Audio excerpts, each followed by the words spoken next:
কামারহাটির শুটআউটে এখনো অধরা দুষ্কৃতীরা। গতকাল ভর সন্ধ্যায় গুলি চলে কামারহাটিতে।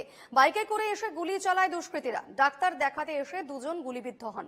একজনের কোমরে গুলি লাগে। গুলিবিদ্ধরা ভর্তি সাগর দত্ত মেডিকেলে। তদন্তে বেলঘরিয়া থানার পুলিশ।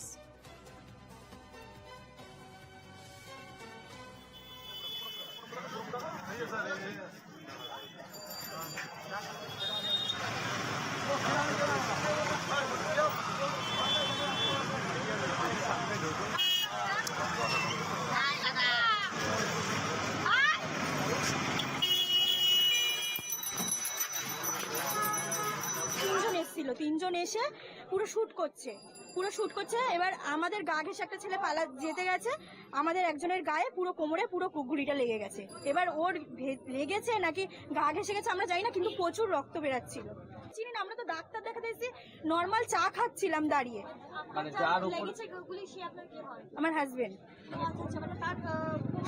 হ্যাঁ, তার কোমরে লেগেছে।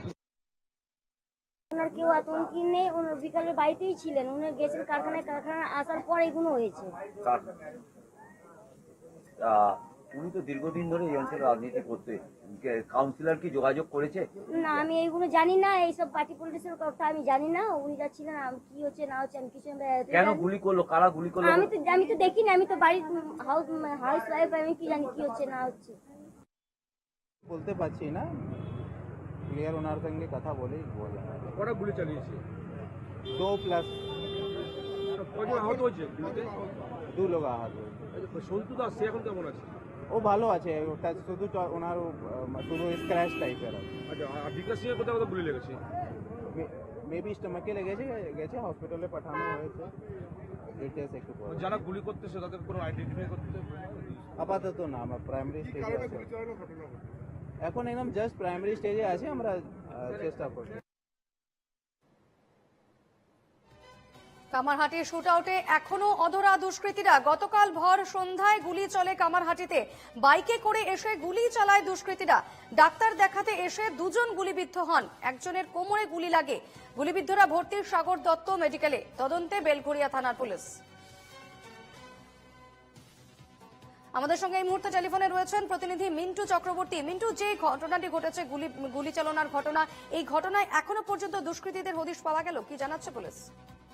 দেখো দীপর্ণা, গতকাল রাত্রে 8:30 নাগাদ ঘটনাটি ঘটেছে।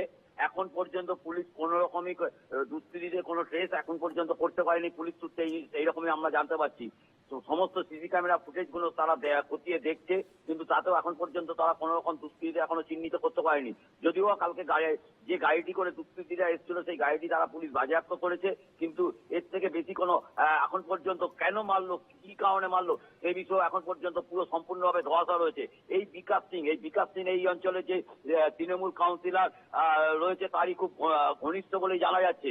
সেই বিকাশ সিংকে কেন কি কারণে উদ্দেশ্য করে তাকে গুলি চালানো হয়েছিল সেই বিষয়টাও তৃণমূলের গোষ্ঠীদ্বন্দ্ব নাকি না অন্য কোনো ব্যক্তিগত শত্রুতার জেরেই তাকে গুলি করেছিল সেই বিষয়ে যথেষ্টভাবে তদন্ত করছে ব্যারাকপুর পুলিশ কমিশনারেটের বেলঘরিয়া থানা পুলিশ। দীপন্না, মিন্টু, সেক্ষেত্রে বিকাশ সিংকে লক্ষ্য করে গুলি চালানো অভিযোগ উঠছে, সেক্ষেত্রে তার কি প্রতিক্রিয়া পাওয়া যাচ্ছে? দেখো, এই মুহূর্তে বিকাশ সিং আরজিকর হসপিটালে, প্রথমে সাগর দত্ত হসপিটালে নিয়ে যাওয়া হয়েছিল গতকাল রাতে, সেখান থেকে আরজিকর হসপিটালে রয়েছে।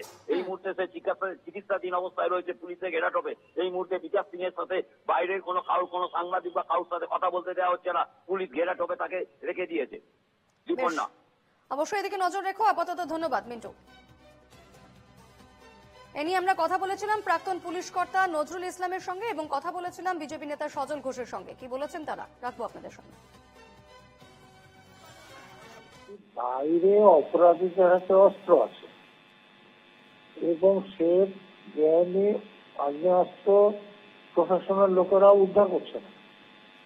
তো এরকম ঘটনা ঘটাটা স্বাভাবিক, এবং কেস শুরু হলে কোর্টে গিয়ে শেষ হচ্ছে না, অপরাধীদের সাজা হচ্ছে না। এরকম ঘটনা ঘটবে। বেআইনি আগ্নেয়াস্ত্র যাদের কাছে আছে তাদের বিরুদ্ধে ব্যবস্থা নেওয়া হোক, তাদেরকে ভিতরে ঢোকানো হোক, অস্ত্রগুলো উদ্ধার করা হোক, তাহলে এটা বন্ধ হবে। কামারহাটি চত্বরে বলে তো নয়, বেলঘরিয়াতে কাউন্সিলর গুলিতে মরেছে, ব্যারাকপুরে আমাদের বিজেপির নেতা মরেছেন গুলিতে। পশ্চিমবঙ্গের প্রত্যেক প্রত্যেকটা জায়গায় যে কোনো মুহূর্তে শুট আউট হতে পারে। সাপেই মরে সাপুরে, ঠিক সেরকম যদি বেআইনি কাজকর্মের সাথে যুক্ত ব্যক্তি, তার মৃত্যু তো এতেই হবে। এখন সবাই তৃণমূলে, যে মারছে সেও তৃণমূল, যে মরছে সেও তৃণমূল, যদিও এই বিষয়টা আমার এখনো জানা